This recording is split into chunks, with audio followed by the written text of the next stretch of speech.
Hello friends, welcome to ரின்சமையல். இன்றைக்கி நம்ம ரின்சமையல் சேனலில் அரிசியை ஊற வச்சு அரைச்சி கஷ்டப்படாமல் உடனடியாக செய்யலாம் சாஃப்டான அதிரசம். தீபாவளி ஸ்பெஷல் ஸ்வீட் ரெசிபியான இன்ஸ்டன்ட் அதிரசத்தை 10-15 நிமிஷத்தில் சட்டுன்னு செஞ்சிடலாம். ரொம்பவே ஈஸியான ஸ்வீட் ஸ்நாக் ரெசிபி, எல்லாத்துக்குமே ரொம்ப பிடிக்கும். அரிசியை ஊற வச்சு அதிரசம் செய்கிறது போலவே இந்த இன்ஸ்டன்ட் அதிரசமும் சாஃப்டாக இருக்கும், சாப்பிட்றதுக்கு ரொம்பவே டேஸ்ட்டாக இருக்கும். ரின்சமையல் சேனலை சப்ஸ்கிரைப் பண்ணிக்கோங்க. பக்கத்தில் இருக்க ஆளுன்ற வெள்ளைக்கான கிளிக் பண்ணி வச்சுக்கிட்டிங்கன்னா நான் போடுற வீடியோ உடனே உங்களுக்கு நோட்டிஃபிகேஷனில் வந்துடும்.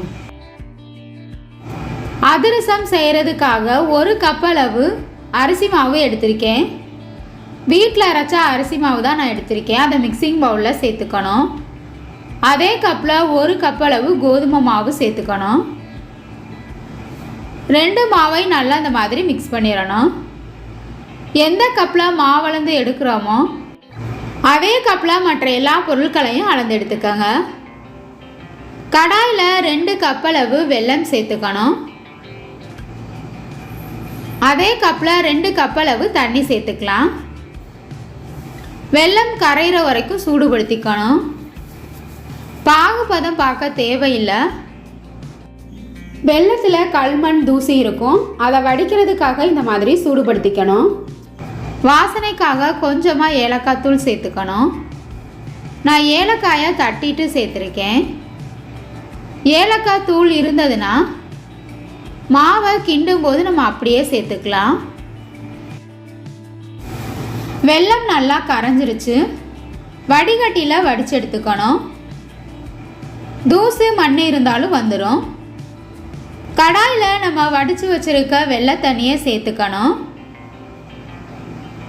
இது கூட கொஞ்சமாக சுக்குத்தூள் சேர்த்துக்கலாம். விருப்பப்பட்டால் சேர்த்துக்கங்க. ஒரு பிஞ்சளவு உப்பு சேர்த்துக்கணும். ஸ்வீட் செய்யும்போது உப்பு சேர்த்தோம்னா இன்னுமே நல்லா டேஸ்ட்டாக இருக்கும். கொஞ்சமாக நெய் சேர்த்துக்கலாம்.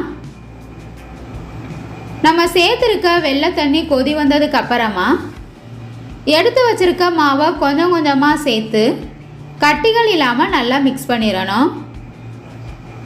மாவு சேர்க்கும்போது அடுப்பை மீடியம் ஃப்ளேம்லேயே வச்சுக்கணும்.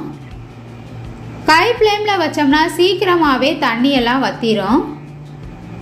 மீடியம் ஃப்ளேம்லேயே வச்சு கையெடுக்காமல் நல்லா கலந்து விட்டுறணும். 2 கப் அளவு மாவுக்கு 2 கப் அளவு வெல்லம் இனிப்பு கரெக்டாக இருக்கும்.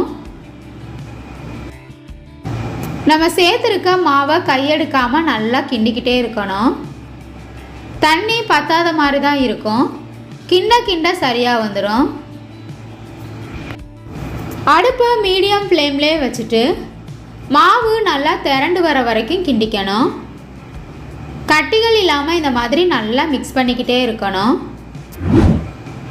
மாவு நல்லா திரண்டு வந்துருச்சு. இதுதான் சரியான பதம். இந்த மாதிரி நல்லா திரண்டு வந்ததுக்கு அப்புறமா கொஞ்சமாக நெய் சேர்த்துக்கலாம்.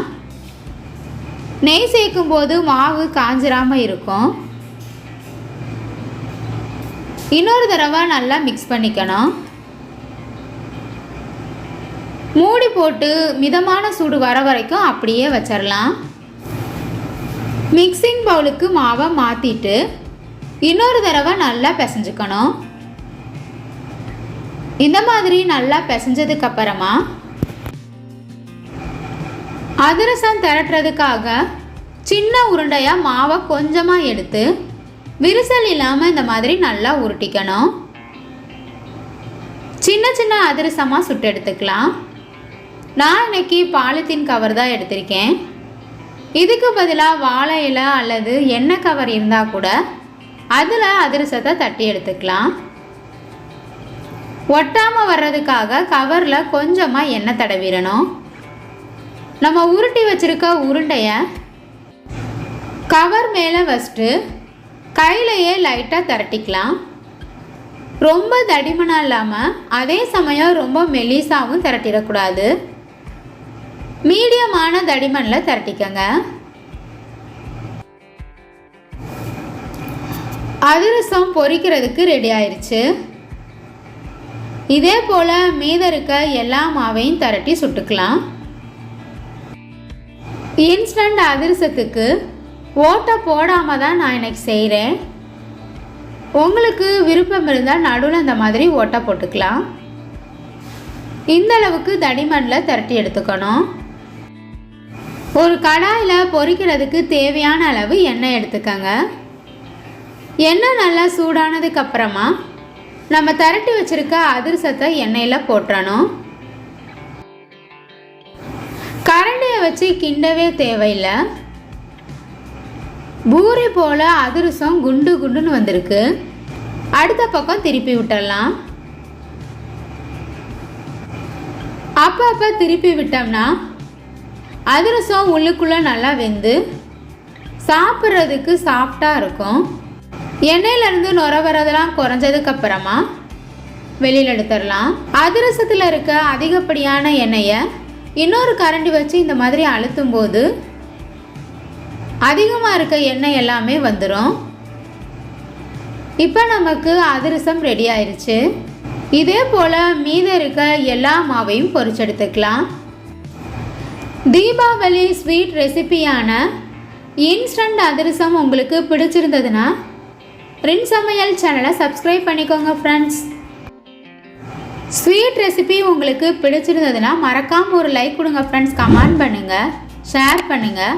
பக்கத்தில் இருக்க ஆளுன்ற பெல் ஐக்கானை கிளிக் பண்ணி வச்சுக்கிட்டிங்கன்னா நான் போடுற வீடியோ உடனே உங்களுக்கு நோட்டிஃபிகேஷனில் வந்துடும். Thank you friends.